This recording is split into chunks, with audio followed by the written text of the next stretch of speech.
It's 10 p.m. and I've decided to go on a little bit of a road trip for the night. I'm heading to Joshua Tree National Park to test this out. This is a new toy. This is the Rokinon 14mm f2.8. It's like a $300 lens, and I bought it specifically for star photography. It's a clear night, so let's hit the road and see what we can do in Joshua Tree.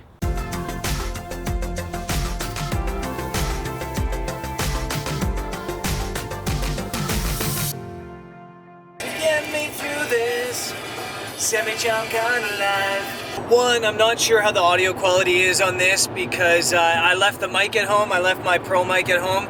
So this is straight off the Sony a6300. I hope it's okay. And two, I hope it's lit okay because it's dark. And that's the whole point, is it's dark.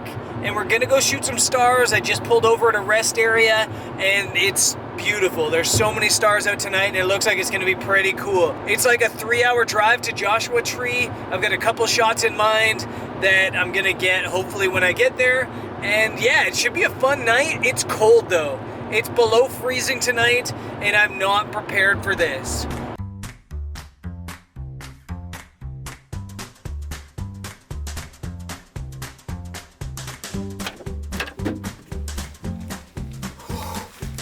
I made it.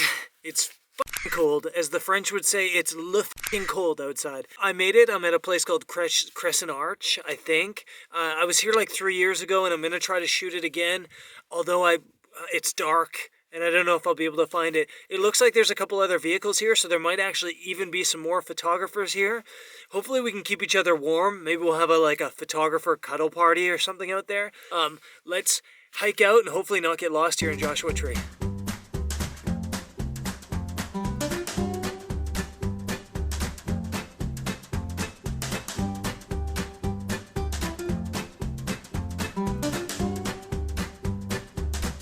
So I made it to the arch. It's right where I left it. I found it kind of quickly.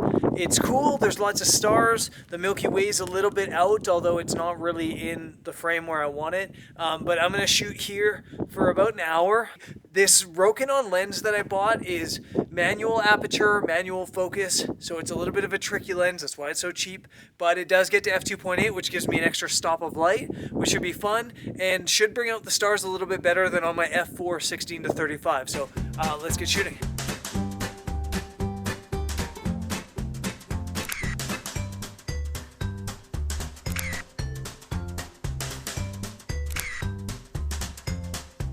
I'm done at Crescent Arch and I'm freezing, so I'm taking a bit of a break before I find location number 2, which I think is going to be some Joshua trees, because I'm in Joshua Tree National Park and that just makes sense. I shot some time-lapse. I don't know how well it'll come out, but in that time-lapse, you'll see like blurs and blobs and lights flashing around. That's me running around.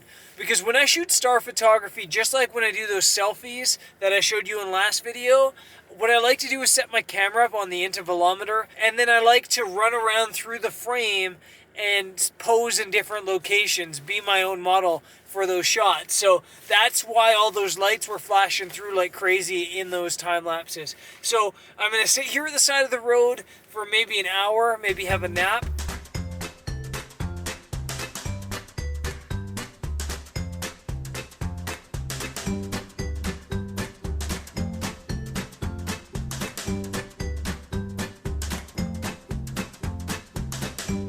So I'm kind of a baby. Rather than being out there shooting in the cold, I decided to just shoot really long exposure star trail photos, like 32 minutes. Because if the camera's out there, I can be in here in the warmth of the car.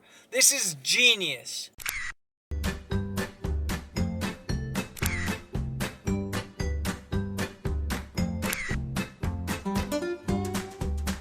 Photos are done. I think I got some cool stuff tonight, considering it was really only like 3 or 4 hours here, and a lot of that was spent doing long exposures. Now it's time to head home, and I'll probably be driving through sunrise, so let's hit the road.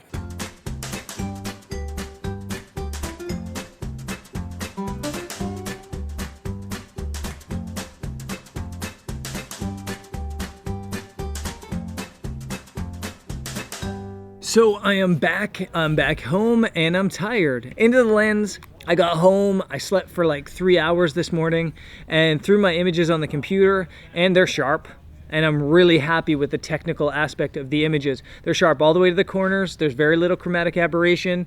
The contrast and color's nice. I really don't have any complaints at all. It looks beautiful through the lens. For a $300 lens, that's fantastic. This is definitely a specialty lens. It's manual aperture, so you have to change the aperture here rather than in camera really quickly.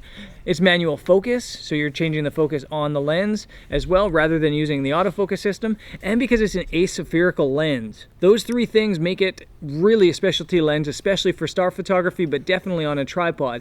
Also, it makes it hard, if not borderline impossible, to get filters on the front of the lens since you've got this bubble sticking out like that. So really the only time you're using it is pure, and the only time you're using a lens like this in landscape photography, or one of the only times you're using a lens like this in landscape photography, is in star photography.